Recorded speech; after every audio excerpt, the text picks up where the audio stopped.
It's Sunday, October 27th, 2024, and we are 8 days away from the election. Welcome to today's Make It Make Sense mini-episode. I'm Grant Herms. On the show today, Trump is set to play Madison Square Garden tonight, holding what he and his campaign say will be a rally of epic proportions. And while it's not his official closing argument rally, it's going to essentially be that. Trump is planning to focus on what he wants the theme of his campaign to be before voters head to the polls next week. These closing argument rallies are about setting the tone and the message that'll stick in voters' minds as they go to vote. And most people who haven't already made up their minds are going to make their decision in these last few days, if not the day of the election. So the last thing they hear from the campaign is how they'll make their choice. Trump's end of the campaign takeaway, according to his campaign advisor Jason Miller, is going to be that Harris broke America and that he's the only king's horse who could put Humpty Dumpty back together again, which is a little bit of a departure for Trump in this race, because while he's lamented over the course of this campaign that Harris was responsible for all sorts of ills in the country, despite being the vice president without a lot of power, he's focused a lot more lately on retribution against his enemies and the enemies of his followers, which, yes, includes Harris, but also a long list of people and groups that Trump has described as the enemy within, and that's been what he's been hammering home in the last month or so. Now, obviously, that kind of frame for the final rally would leave a sour taste in a lot of undecided voters' mouths, so the way the campaign is framing this is more official and, frankly, a little more traditional. Now, I do want to pause here and say that, yes, I know that Joe Rogan and Trump talked in a 3-hour-long interview. I just haven't had time to listen to that yet, but it's all over the place. And Trump did that, which really is the last stop on his podcast populism tour, because Rogan is the most listened to podcast in the country with 14.5 million listeners and something like 17.5 million subscribers on YouTube, although some of those people might be the same person. But it's at this point, Trump has reached the top of this podcast tour he's been on, because you don't get any bigger than Joe Rogan. So back to what Trump is doing in New York, though. It's going to kick off a week-long arena tour, quote-unquote, in the final days of the race, where Trump will be heading to major states, and the swing states in particular, obviously, that it will be interesting to see what those crowds look like, as he's struggled lately to fill and keep smaller venues in these last few months.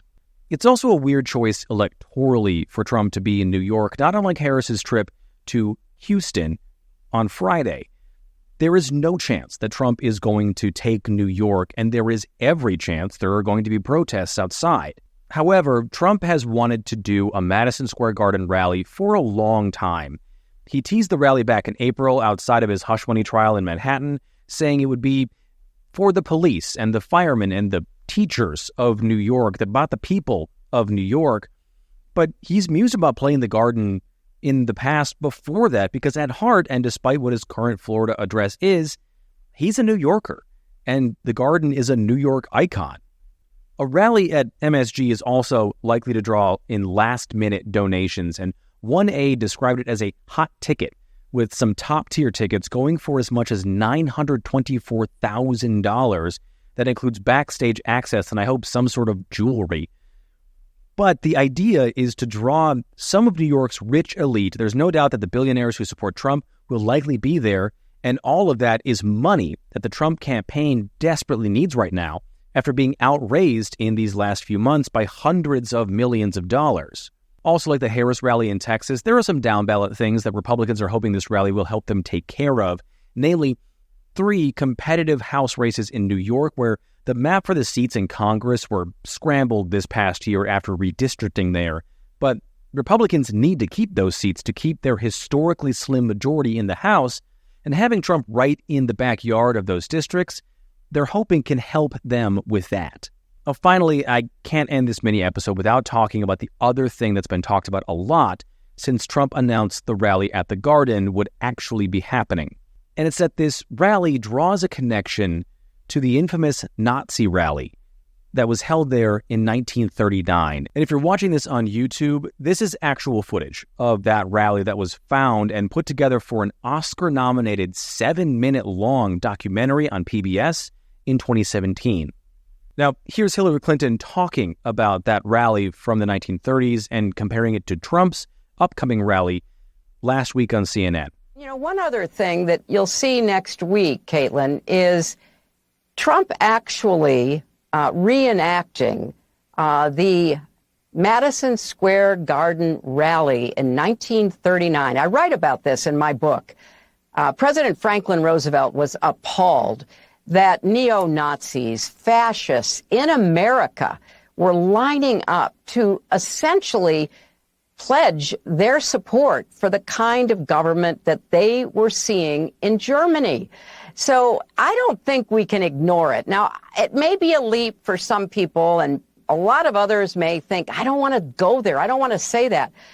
But please, open your eyes to the danger that this man poses to our country, because I think it is clear and present for anybody paying attention. Now, the Trump campaign heavily criticized Clinton for that comment. They called it disgusting.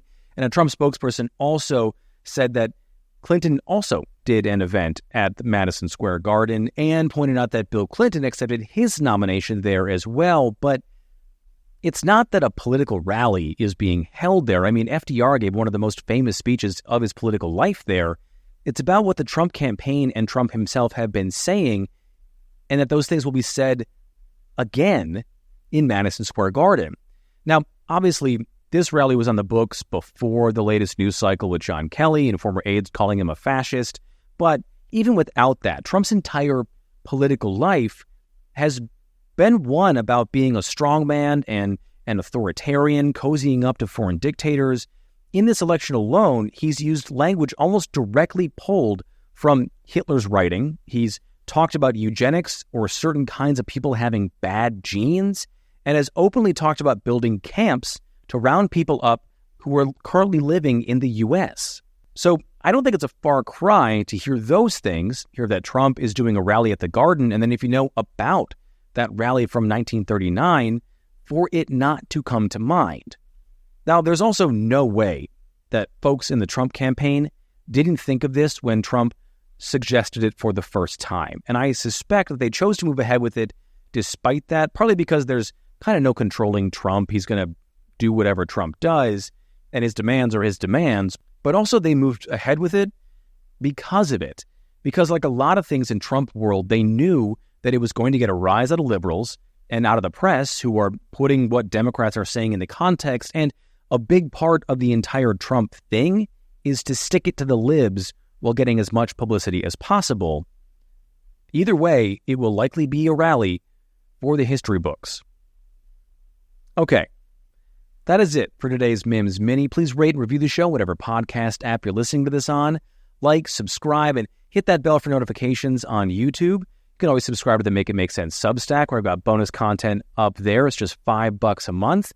And as always, share the show on social media. It's MIMS News Pod. That's MIMS News Pod, all one word on every platform.